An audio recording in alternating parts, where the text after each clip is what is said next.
Genesis chapter 36. Genesis chapter 36. So how many of you are aware of the History Channel show, The Curse of Oak Island? I see Matt shaking his head. Anybody else ever heard of it? Dustin's shaking his head. So, The Curse of Oak Island, I look forward to that every week. It's obviously, it's only, probably 12, 15, 17 shows every season, and then you got to wait another year before it comes back on. But I always look forward to it at this time of year. It's in its 12th season now. But let me give you kind of a rundown of what it is. So it has to do with two brothers, the Laginas. I think the oldest one is now, probably in his early 70s. But they basically were born and raised in Michigan, and they read an article in Reader's Digest when they were little kids about a treasure, supposedly, that had been buried at a place called Oak Island up in Canada. No, I think it's Nova Scotia. And basically the way the story goes is back in the around 1870s or so, these boys had seen some lights on the island. And so they went over to the island, and what they had discovered was a sort of a depression in the land. And so they knew something maybe had been buried there. So they began to dig down. And as they got down, I think it was 10 or 15 feet, they found these logs laid out. And so they removed all the logs, and then they kept digging down, and 10 feet later there were another set of logs, and they went down about 100 feet or so and came across a stone with some engravings on it. And so they had assumed that maybe something had been buried. Well, over the years, over 200 and some plus years, different individuals have gone to the island and started these massive excavations to try to find supposedly this buried treasure. And each one of the individuals, in fact, I think even FDR spent time there actually on the island digging, looking for treasure. And what's been wild about this is all of the different people that have been on the island that have done this type of thing, the excavations, have all found stuff that's rather unexplainable. Different structures and things that didn't align with history. And so the Laginas, Rick, I think, is the... Rick is the oldest one, and Marty's the younger one. Rick has always wanted to go to the island and find it. Well, he was, I think, a postal worker, but his younger brother, Marty, is extremely wealthy. And so he's investing all this money now into basically digging for this treasure. And they're digging big 8-foot, 200-foot holes in the ground. They've excavated whole entire sections, and they've bought much of the island. And so every season, or the 12th season, is about what they're finding. And so here's the thing. It's fascinating to watch because of the stuff they're finding, because a lot of it doesn't match or align with normal history. For instance, when people actually traveled here from Europe, and they're finding artifacts from the 1600s on the island where it's like, how does this stuff get here when they couldn't travel like that back then? It's just wild stuff, right? Well, the other thing about the show is that they've been looking for the treasure now for 12 years. And everything ends with disappointment. They always come up short. And so they finally, they know that the treasure is probably in this area. And so they dig this big 8-foot hole all the way down 200 feet.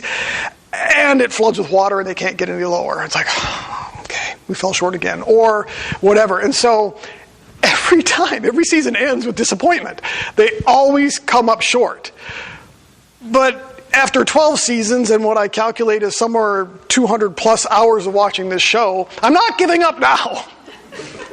You can't. You're just totally invested, And now, do I believe there's a treasure there? No, I do believe after watching this, and they've got a real focus on history. It's not just about the treasure. They just love the history of it. And some of it's conspiratorial, the Knights Templar and some of this stuff. But yet there's stuff where you're like, yeah, and they make connections all over the world. They find symbols on the island carved into rock that they find in churches over in Europe, and it's sort of like, wow, this is really bizarre stuff, right? So do I believe they're going to come up with buried treasure at some point? No, because I'm thinking if you buried a treasure, they're probably going to go back and get it, right?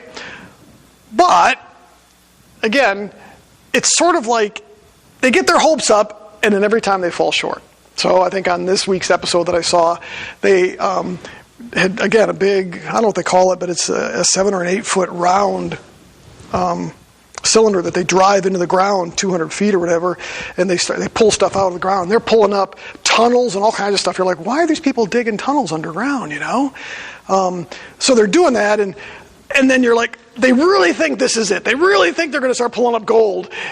And then it's like, nope.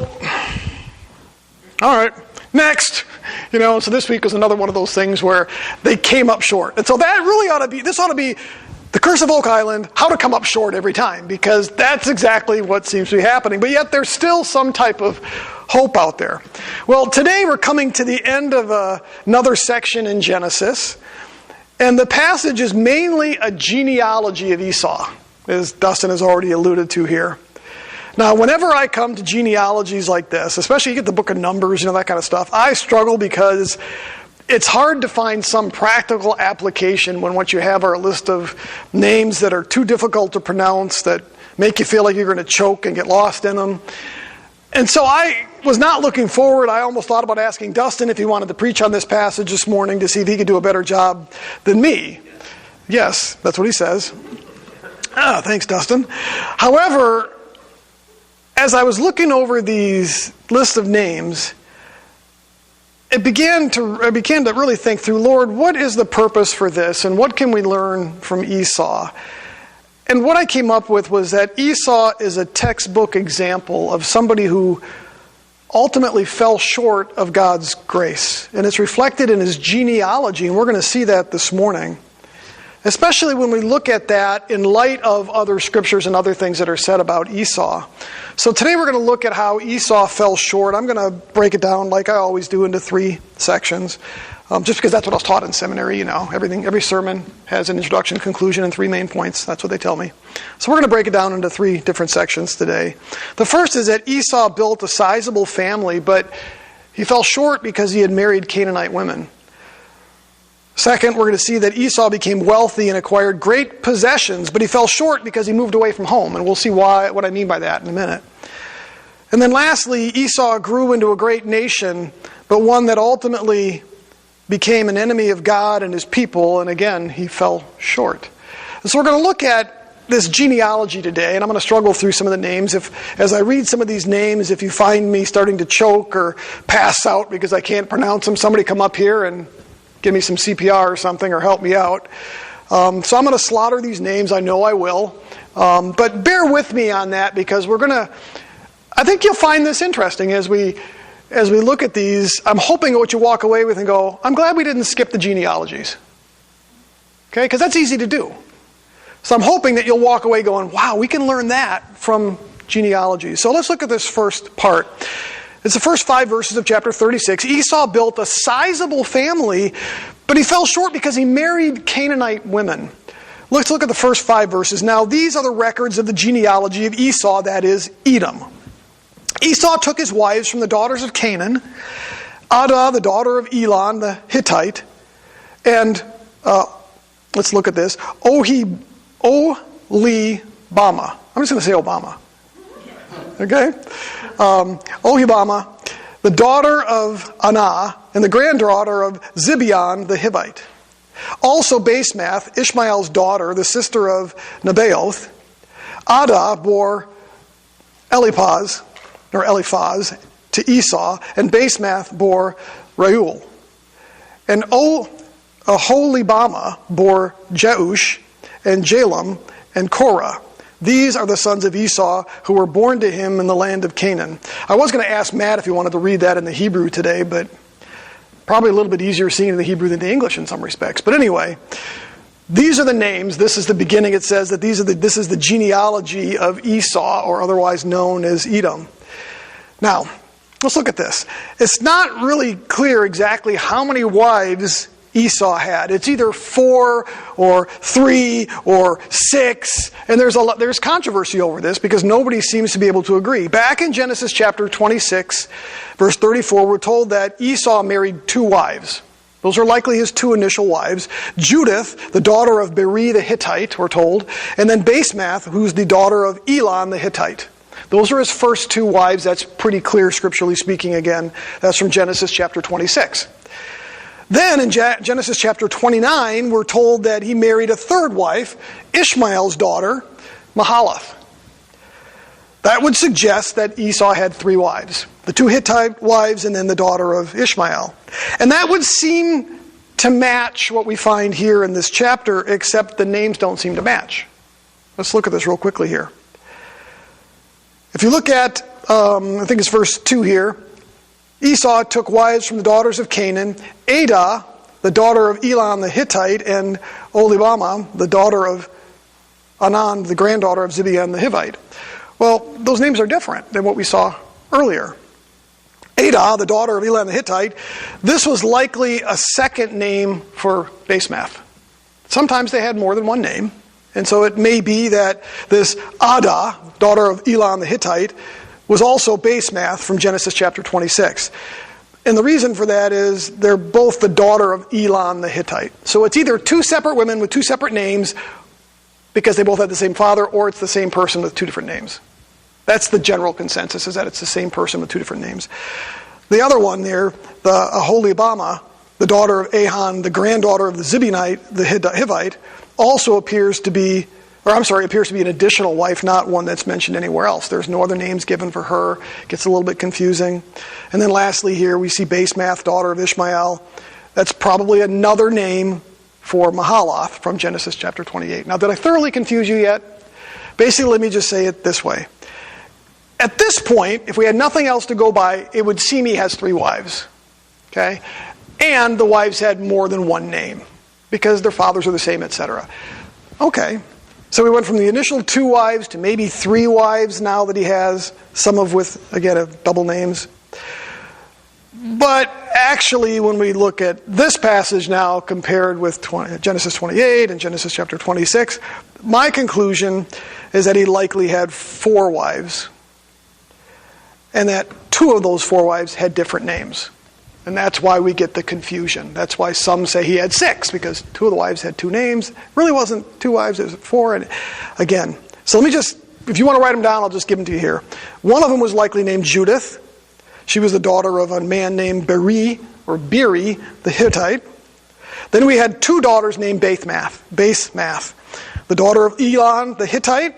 She was also called Adah. And then we had the daughter of Ishmael, Basemath. She was also called Mahalath. So we have those 3. And then the last one, Oholibamah, the daughter of Ahon, appears to be the 4th wife. So again, not everybody's going to agree. Some say 3 wives, some say 6 wives. I split the difference of sorts. It appears to me that he probably had 4 wives. And again, some of the confusion is because the wives had more than one name. Now, according to the text here, verses 4 and 5 tells us that he had 5 sons. So he had 4 wives, and then by those 4 wives had 5 sons. Adah bore a son named Eliphaz. Basemath, Ishmael's daughter, bore a son named Reuel. And then lastly, Oholibamah bore 3 sons, Joash, Jolam, and Korah. Now, is that important that you memorize all these names? This is not one of those Bible memory verses you have to memorize. Okay? What we learn from this is that he had 4 wives and he had at least 5 sons. This is a fairly sizable family. Now, it's not the 12 or 13 children that Jacob had, but if you think Abraham only had 2, right? So what we basically see here is that he had a fairly sizable family. He had progeny. Now, as I look at this, though, you can generally tell when you look at a passage which verses are the ones that we're really supposed to pay attention to. They stand out. They're emphasized. And I believe that that's what we find in verse 2 when it says, Esau took his wives from the daughters of Canaan.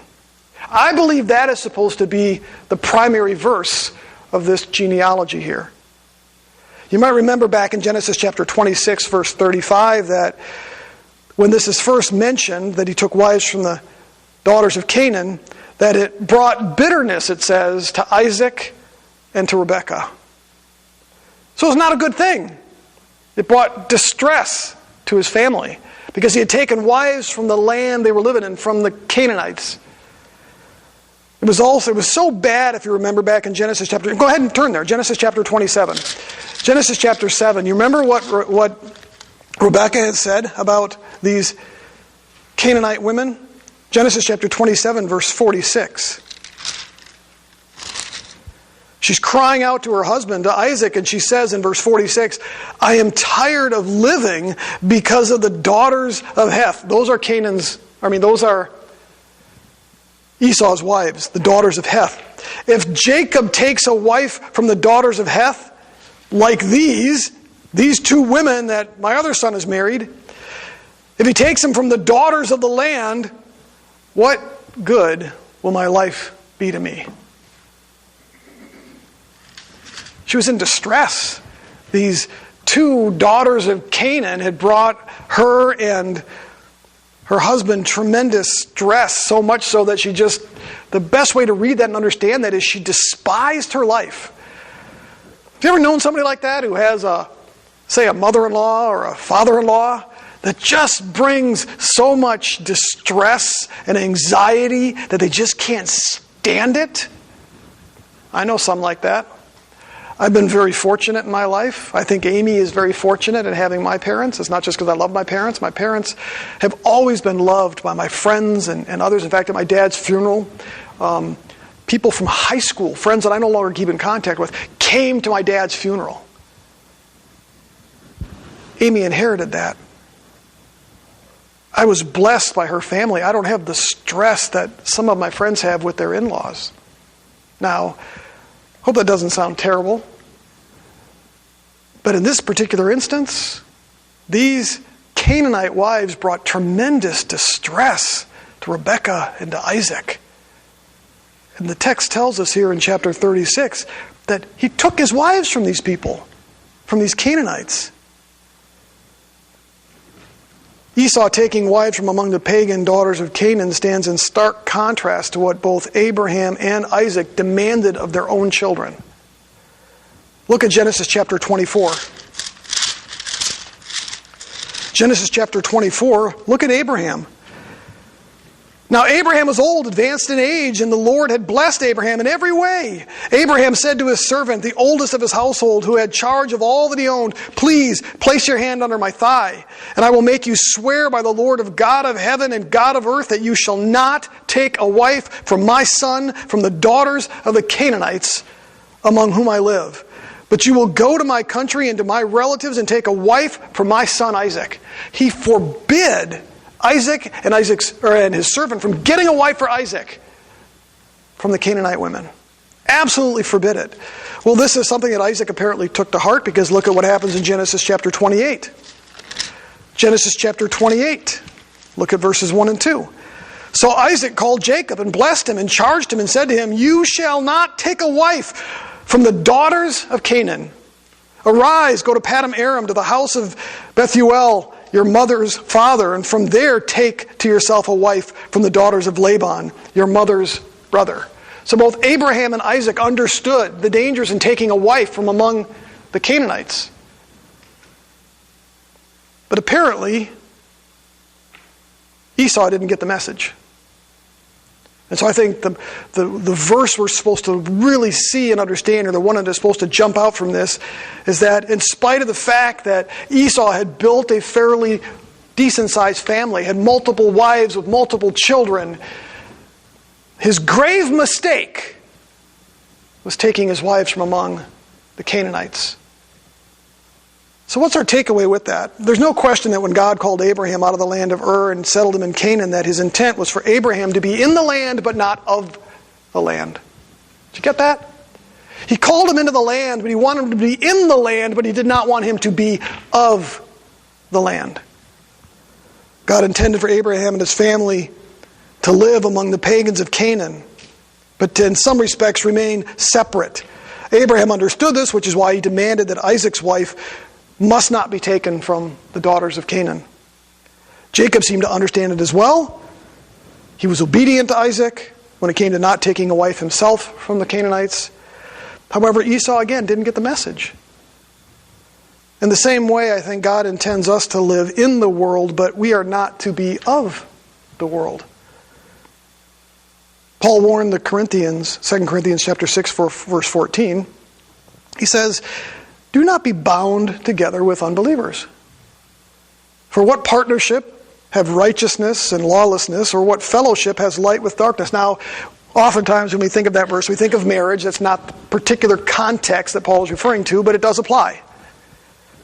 We are not supposed to yoke ourselves together with unbelievers. And you can take that in a variety of ways. Some will take that as far as to say that we shouldn't have non-Christian friends. I don't believe that's the case. You can't support that in the Scripture. Some take that to mean we shouldn't go into business with unsaved. And that's one of those areas where there's probably some dangers in doing that. Now, is it prohibited by the Scriptures? It's hard to make that call. But there are certainly, when you partner up with somebody who's unsaved, they may choose to run a business differently than you. And what happens when you have a difference of opinion on how to run your business? That could be a danger, right? But it certainly applies to marriage. It should serve as a warning.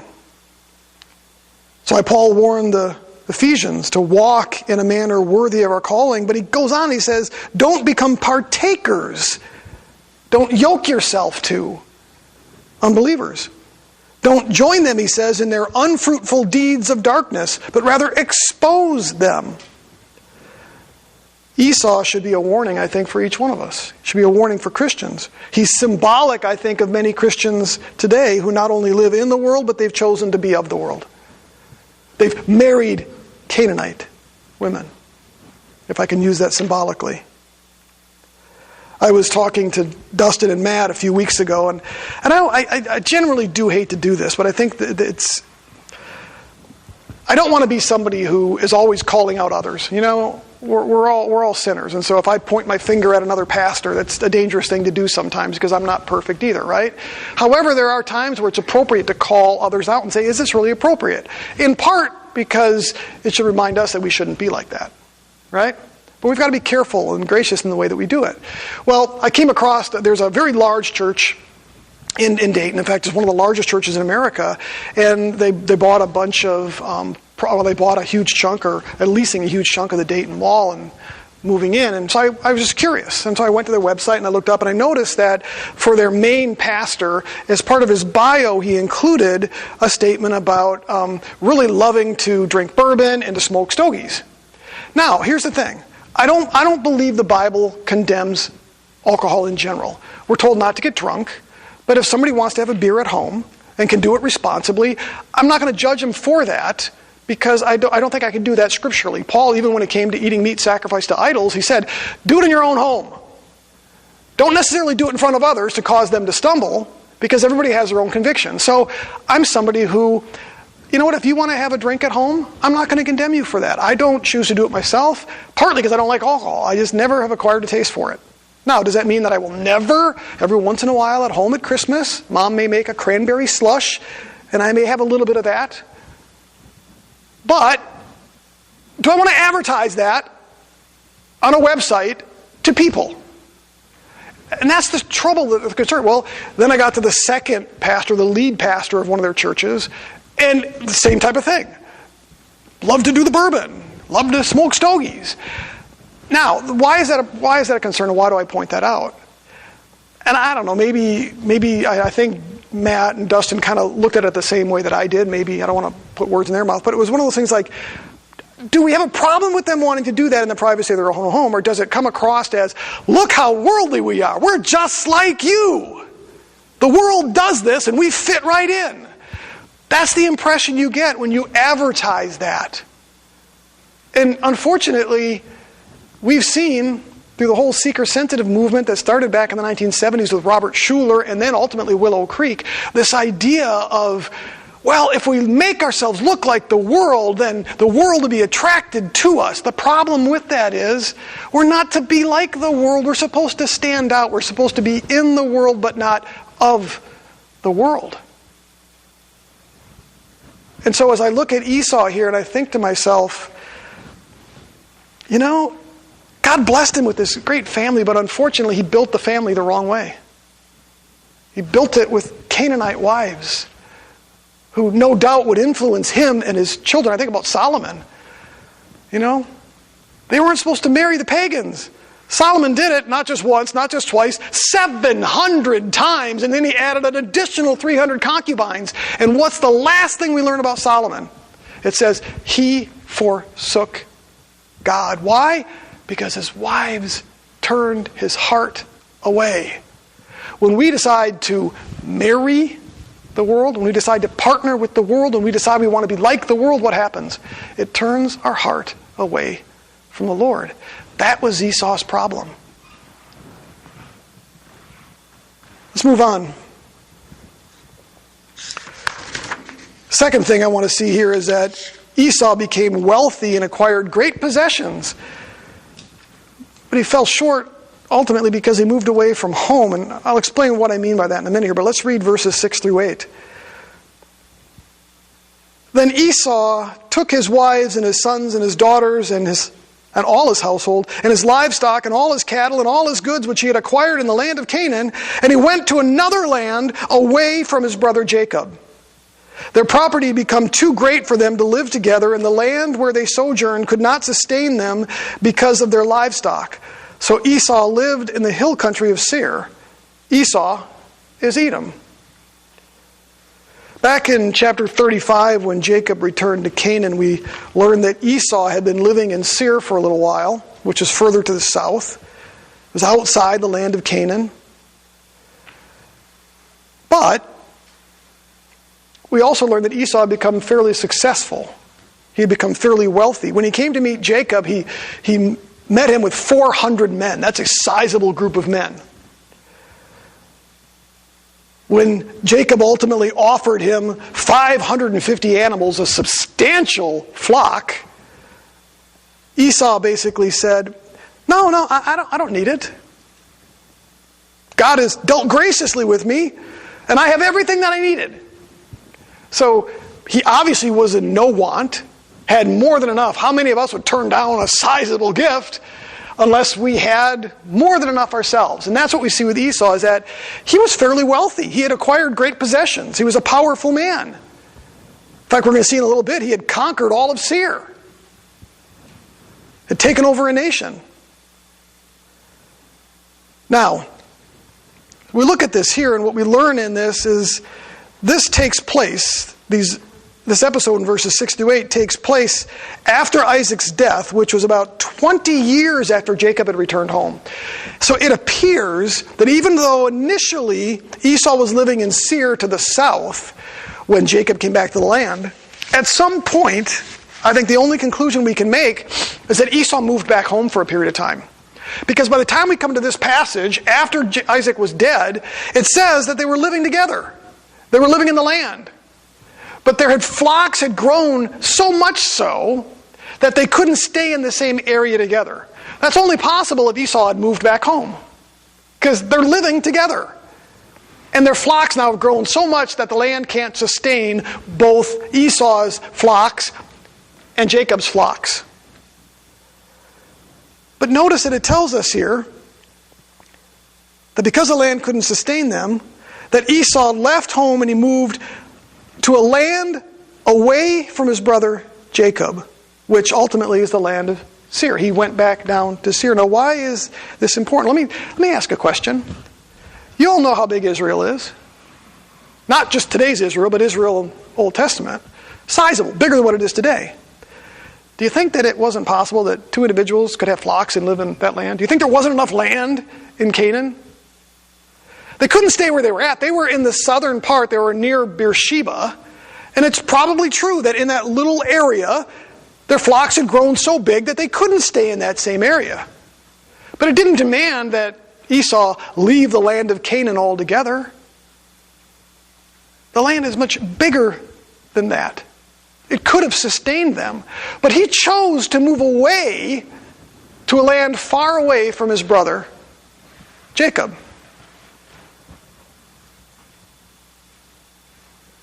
Why is this important? I think it's important because clearly the land here, when it says they moved to a land away, means outside of Canaan. But you see, Canaan represented the place of God's blessings. It's the land of promise. Now, rightfully so, it belonged to Jacob, but that didn't mean that Esau couldn't still live in the land. In fact, when we look at Israel, God did not say that foreigners couldn't live in the land. Now, when they first conquered the land, he had them clear the land. But foreigners could come in the land, and there was actually segments of the law that dictated that they could live there. He could have stayed in the land of Canaan. He just needed to move to a place that had plenty of room for him. But instead he chose to move away from the land that God had promised to Abraham, to Isaac, and to Jacob. Nowhere in the scriptures does God say, I mandate that Esau move. Now, he does say elsewhere that he gave him the land of Seir, which I believe was a blessing given to him after he chose to leave because of God's promises to Abraham and Isaac and Jacob. I think ultimately God blessed his brother in the land of Seir. But what we ultimately see here is that he just decided to leave. When Abraham sent his servant to get a wife for Isaac, he warned the servant not to take Isaac away from the land of Canaan. Think about this. Go to Genesis chapter 24. Genesis chapter 24, verses 6 and 7. Then Abraham said to him, beware that you do not take my son back there, back home. The Lord, the God of heaven, who took me from my father's house and from the land of my birth and spoke to me, who swore to me, saying to your descendants, I will give this land. He will send his angel before you, and you will take a wife for my son there. In other words, I will bring you back, or I want him in the land. Jacob needs to stay, or Isaac needs to stay in the land, because that's where God would ultimately bless. When Jacob fled Canaan, because of Esau's threats against him, God promised he would also bring him back to the land. Chapter 28, verse 13 says, I am Yahweh, the God of your father Abraham, the God of Isaac. The land on which you lie, I will give it to you and your seed. So again, he told not just Abraham that the land would become Isaac's, he told Isaac that the land would ultimately become Jacob's. After Jacob got waylaid in Padan Aram, for 20 years God commanded him to return back to Canaan. Genesis chapter 31, verse 3. Then Yahweh said to Jacob, return to the land of your fathers and to your kin. I will be with you.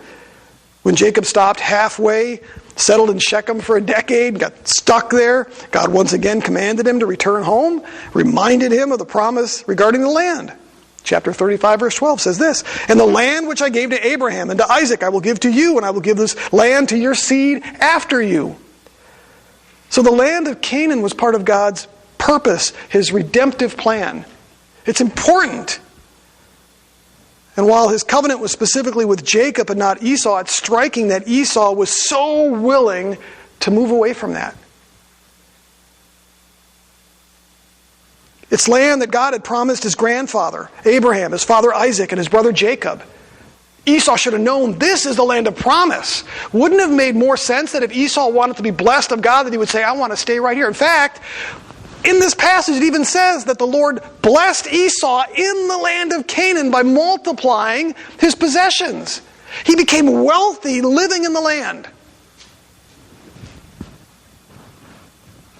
Should Esau not have said, this is where God's blessings are? This is the family heritage. The Lord has promised my father and my grandfather and even my brother that this is where he would be. I want to be there. I want to be in the center of what God does. But instead, I'll even have my own life down here in Seir.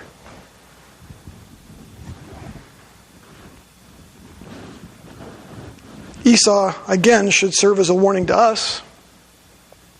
By his own admission, God had blessed him, made him wealthy, gave him possessions, gave him everything he needed while he was living in the land of Canaan. However, the one thing that he didn't have was an appreciation for God, his purpose, his plan, his promises, his blessings. How many Christians live the same way today? They enjoy the possessions. They enjoy building wealth. They love what God has done for them here. But they show little regard for his purpose, his plan, and the promises when it comes to spiritual matters of the gospel. How many young people today symbolically have moved away from home, walked away from their faith? I actually watched a video the other day. It was one of those videos where you have to really be careful because you might misinterpret it. But it was a guy who posted a short video, and didn't have any words to it.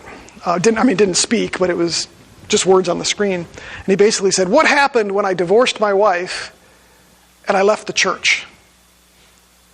And then a second later, this woman jumps into the picture and gives him this big hug. And so my first thought when I saw that was, really? So you divorce your first wife, you leave the church, now all things are happy and good because you got another wife. Well, what I discovered was he had remarried his first wife. In other words, it was a very positive thing. He was saying, look, I divorced my wife. I left the church. I deconstructed is what he said. But he's like, but then God got a hold of my heart. And he restored my marriage, and he brought me back to the faith. And so I had to stop and go, wow, I could have misinterpreted that. And maybe that was the reason he did it the way he did, was to be provocative and make people sort of come back. But that made me start thinking about the deconstruction movement that we see today. How many have abandoned the faith that they were growing up? How many have moved away from home? Just thought light of God and his promises. And I would say that many of those still think they're just fine. But they didn't take the faith that they grew up in seriously. They're much like Esau, who was so easy to move away, leave the land of promise, not give it a second thought. Our churches are filled with stuff like that today, where we not only have, I believe, many people who are unsaved, but many who probably are saved but have abandoned sound theology, a sound understanding of the Scriptures. It's so easy to walk away from that stuff. It's no longer important. God is who I make. And I think Esau is a good example of that, and it should be something that warns us very seriously. I'm reminded, and I think Dustin and I were talking about this, just a brief little comment this morning about, or was it that, or was it, maybe it was Katie and I were talking in the car, about Paul, when he was working with Timothy, reminded Timothy, it was actually you and I, about the things that he had learned from Paul, and Paul tells him, don't abandon these things, which partly means that they probably hadn't become Timothy's yet in the sense that he had studied all on his own and they were now his convictions. And Paul recognized that. He was a mentor, a discipler to Timothy, and there were certain things that he shared with Timothy, and he told him, hold tightly to these things. Don't walk away. Don't think light of them. I do that myself as I think about Pastor Krenz and that, where I don't always agree with Pastor Krenz on every theological point. Every pastor, I think, has issues. We're not perfect. We're still studying. Kimberly was asking me a lot of questions last night through text about hell and all this other stuff. And so one of the things I texted back to her this morning was, it makes my heart happy that you ask theological questions, ask Bible questions. And I told her, I said, I pray for you every morning that God grows you in not just your knowledge of the Scriptures, but your relationship with Him. And so when you ask these things, it blesses my heart. But then I texted her, I said, keep praying for me, because I still need to grow in my knowledge and my relationship with Christ. So continue to pray. But I know that she's 22, and much of what she believes is because she was taught it. But she's learning, she's listening, she's growing and making this her own. But my hope and prayer is that she doesn't walk away from those things. Esau just too easily walked away. He ultimately fell short. Let's look at the last piece. The last piece is that Esau grew into a great nation, but again, fell short. Because ultimately, this great nation became an enemy of God and His people. Now, verses 9 through 43, that's a lot of verses. It's a lot of names.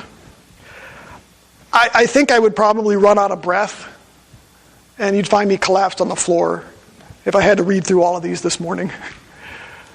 I'm being obviously a little facetious here, but I'm going to forego reading these. If you want to read through these names here, but I'm going to summarize them for you. Verses 6 through 14 repeat the names of Esau's sons. Verses 15 through 19 provides the names of Esau's grandsons. And the important thing there is, ultimately, his grandsons become 14 chiefs or tribal leaders, meaning leaders of little clans. So the important thing there, as we look through those names in verses 15 through 19, are just the fact that there's 14 chiefs that are listed there. Verses 31 through 39 provides a list of 8 kings that all descended from Esau. They ruled the nation of Edom for 8 generations before Israel got its first king. So we not only have these sons, but then we have these chiefs, and then we have these kings over at least 8 generations. Verses 40 through 43 provides another list of Esau's descendants, who 2 of which are repeated, but 7 are all new. So what you basically end up with in verses 9 through 43 are this long list of descendants, of chiefs, and of kings, and of sons, and of grandsons, and grandsons of grandsons, that ultimately became the nation that we now know was called Edom. So Esau grew into this great nation. Now, in the middle of these lists is another list revealing the descendants of Seir the Horite. The reason that's important is because they ruled the land of Seir prior to Esau and his descendants conquering it and taking it over. Deuteronomy chapter 2 verses 4 and 5, and then Joshua 24 verse 4 states that God gave the land of Seir to Esau's descendants as their possession. Ultimately, it's a reference to them conquering it. In other words, Esau and his descendants moved down to Seir, and they became so powerful that they overcame the local residents, and God did that. So he gave Seir to him. Deuteronomy chapter 2 verse 12 states, the Horites formerly lived in Seir, but the sons of Esau dispossessed them and destroyed them from before them and settled in their place, just as Israel did to the land of the possessions which the Lord gave them. And so ultimately what we learn from this is that Esau became a great nation, the nation of Edom. He even conquered a nation, became powerful, authoritative, took over a whole entire area. That's pretty amazing. Now, the tragedy in all of that, though, is that even though God had given the land of Edom to Esau and his descendants, even though they had become a great nation, they were always at odds with Israel. In fact, they were ultimately Israel's enemy. This is something God foretold back in Genesis 25 when he said, 2 nations are in your womb, and 2 peoples will be separated from your body, and one people shall be stronger than the other, and the older shall serve the younger. That was a foreshadowing of what would happen between Israel and the land of Edom, between Jacob and his brother Esau and their descendants. Edom's hatred towards Israel was first revealed in their refusal to allow the Israelites to pass through them during the Exodus. Turn to Numbers chapter 20. Numbers chapter 20. Jump down to verse 14. From Kadesh, Moses then sent messengers to the king of Edom.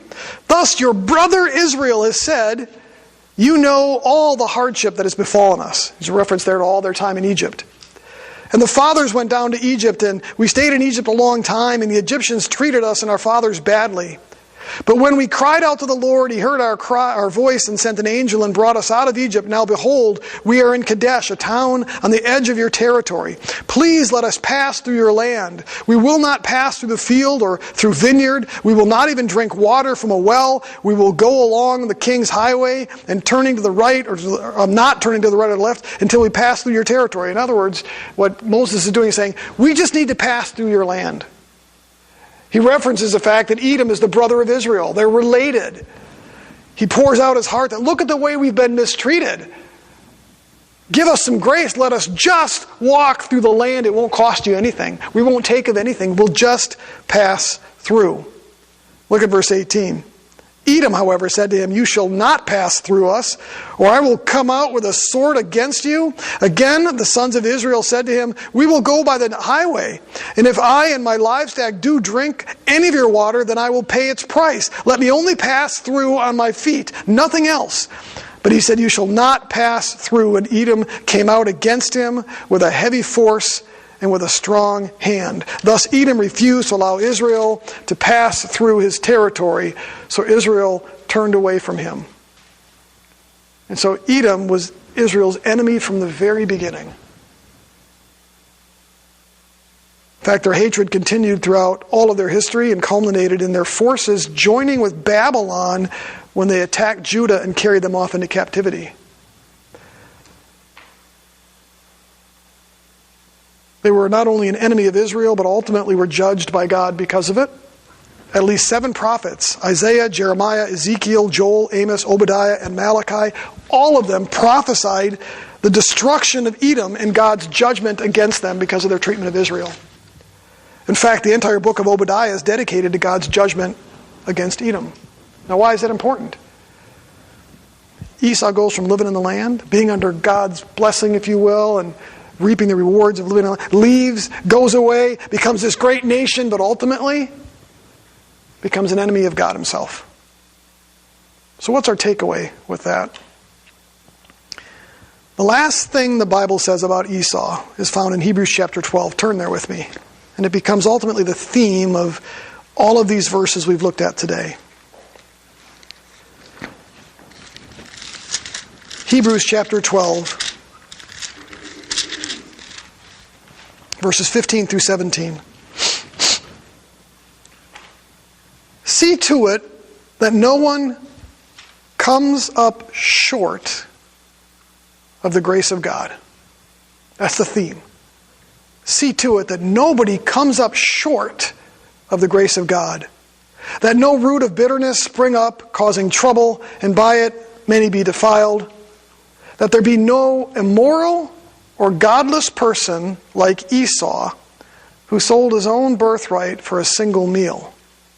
For you know that even afterwards, when he desired to inherit the blessing, he was rejected, for he found no place for repentance, though he sought for it with tears. What's the main point of that passage? It's that Esau came up short of the grace of God. If you want to know whether or not Esau was saved, you get your answer right here. He came up short of the grace of God. Now think about that for a minute. Grace is a gift. It's offered at no cost. But yet Esau fell short of that. How do you fall short of a gift? But Esau did. The great tragedy of Esau's life is that he had everything the world had to offer. He had wealth, he had possessions, even his own kingdom. But he was immoral, he was godless, and because of that he came up short of the grace of God. He found no place for repentance. It says, therefore he was rejected by God, ultimately making himself an enemy of God. Again, I think about the church. There are many within the walls of the church who are like Esau. They have everything the world can offer, but they find no place for repentance, continue to live immoral and godless lives, metaphorically marrying women of Canaan, and ultimately they will fall short of God's grace. My hope and prayer is that it doesn't happen to us. I'm not talking about loss of salvation. Remember looking at the parable of the sheep and the goats, where Jesus is looking at the goats who all think they're saved, all think they were doing great things for Jesus, but he says, I didn't know you. Harsh words.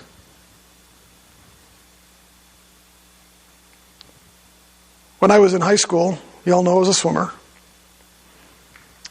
I almost always swam the same exact 3 events. I was a distance swimmer. I always swam the 200 freestyle, the 500 freestyle, and I always anchored the last relay.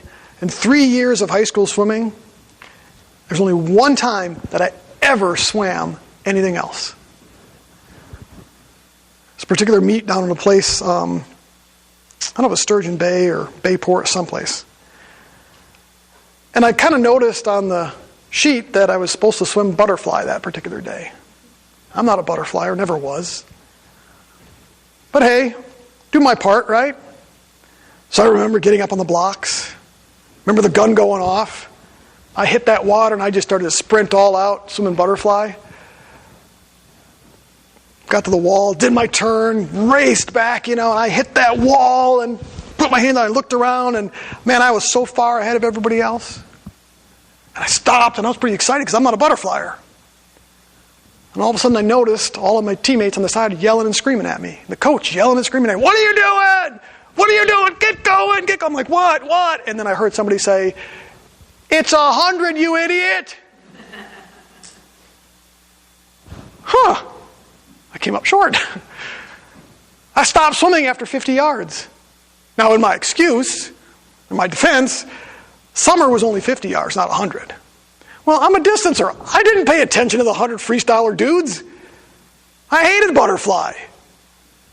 So I stopped after 50 yards. Came up short. And as a result, I was disqualified. When we look at Esau, I think what we see in this genealogies is this individual that, again, he built this family, but he was married to the world. He had all this great wealth, but he walked away from home, walked away from the land of promise. It was so easy to do. He was built into this great, powerful nation, but ultimately became an enemy of God. All three of those led to him falling short of the grace of God. And again, that is a staggering thing. How do you fall short of a gift? I think Esau serves as an example. Everything we find in the Old Testament is a tutor to lead us to Christ, and we ought to take that seriously. Now, I don't question anybody's salvation here. But you know, it's interesting when you look at the scriptures, there's the constant reminder to endure, to finish the course, to run the race, to try to get over the finish line. It isn't done until we see Christ or we die and we face Him in paradise. And may we not fall short of the grace of God because we do what Esau did. And unfortunately, like I said, the churches are filled, I think. And it'd be easy for us to point our finger at them and not sit back and go, you know what? May that not be true with me. You know, I'm somebody who's convinced that the proof of our salvation isn't in what we say, what we do, in our theology. Those are all important. The proof of our faith is where we end up. Isn't it? If you want to really know if you're saved, you'll know when you get to the end, when you cross the finish line. That's the ultimate proof, is it not? Because there are many who are going to say, I'm saved, but they're going to fall short of the grace of God and realize they're not. Because the real proof of our faith is ultimately not falling short of God's grace, but inheriting it. That was Esau's problem. He probably thought all along, he's just fine. But he fell short of the grace of God. It may not be true of us. Amen?